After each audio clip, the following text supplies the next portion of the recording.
Hello guys, girls, ladies and boys and girls. There's a new variant in Australia, unless they're asking for boosters, I don't know, to take them. After this advert on the TV, I'm going to show you what's on the news. We still want the big city job. Thank you for all joining me. New profile. Hello people. Too many accounts today.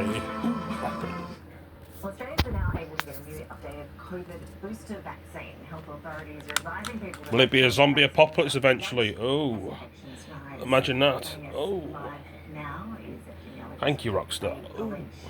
Dr. College, good seeing you. Thanks so much for your time. Now, for a number of years, we've had a chat on air and around this time, and there's been a threat of a COVID wave ruining Christmas.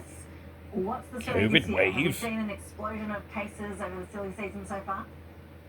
We haven't really, Ash, at all. And we had this conversation in 2022 when things were a little more dire. Aussie, Australia.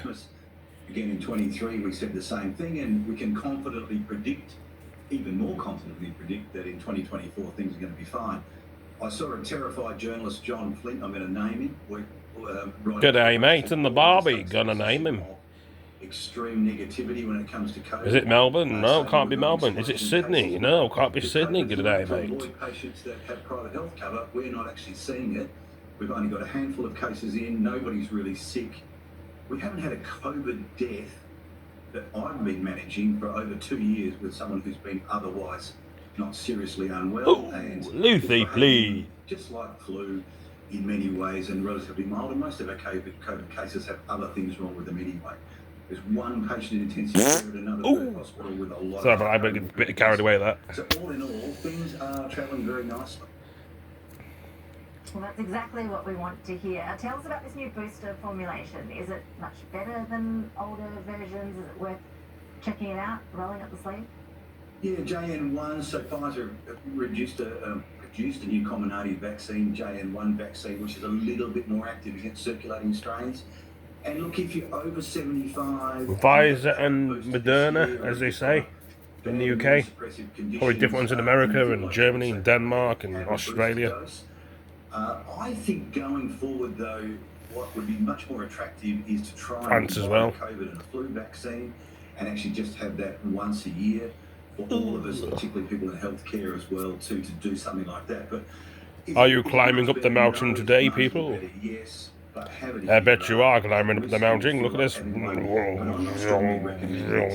Like going up and down the can. Mount Everest. And when we look at vaccination rates, I assume they're still being tracked somewhere. I remember the days when we used to put up on the screen during the pandemic how many Australians have been vaccinated that day, and we were all very focused on that. In terms of people who aren't in that older age group that you just referred to there, are many people staying up to date, or is enthusiasm really been waning as time goes on?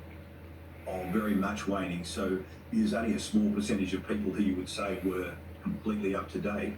You say up to date being two injections a year for people at significant risk, and there's less than 15% that would be filling that. So now we're well behind, and we really, because the virus is behaving in a relatively benign fashion, I'm not saying that we need to go ahead and have boosters. Look, for me, I've been infected 4 or 5 times this year because we just see so many patients with COVID these days, incidentally, often as incidental findings. And, you know, I haven't been sick with it, but there's no point in me having a booster because I've just been getting the virus so often. So, which a lot of us in healthcare that see lots and lots of patients each day do get. So we're getting natural immunity, natural protection. And of course, people out in the community are counting the virus all the time, not even knowing about it. So at the moment, with our current status, I honestly do not think that it's a big deal to go out and get COVID booster vaccinations. And unless you, as I say, you feel like doing so, I'd never stop you from doing it. And you do fall into defined risk groups.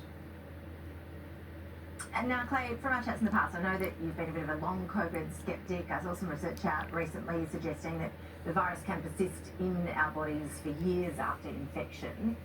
Do you think the average person needs to be concerned about that scenario you just mentioned, you getting the virus 4 or 5 times this year, about the impact that can have on people's health longer term as we all do start to notch up more and more infections over the years?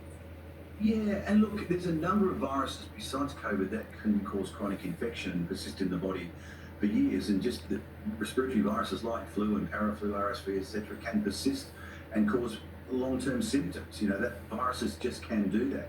The trouble with long COVID is completely poorly defined. There's a number of different diagnostic criteria, but they're all very, very loose. So we don't have a single type diagnosis to be able to make this. So it's very much, it's nothing like 5 or 8 or 10% of people that get COVID have long COVID. That's completely and utterly overstated. So there's a very small minority of people that have persistent symptoms. I'm not denying that, but a number of other viruses can do it as well. So look, for me, having been infected multiple times, I feel fine. Just getting old and tired and grumpy, but that's got nothing to do with the virus itself. It's just from working 70 hours a week and trying to deal with all the other health issues that we do face. So I am not at all concerned, Ash, about Christmas or next year going forward.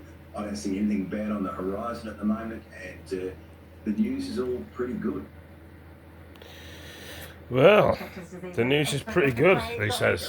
Who knows? It could change the tide. Thank you so much. Anyway, thanks for all joining me. Take it easy. See you next one.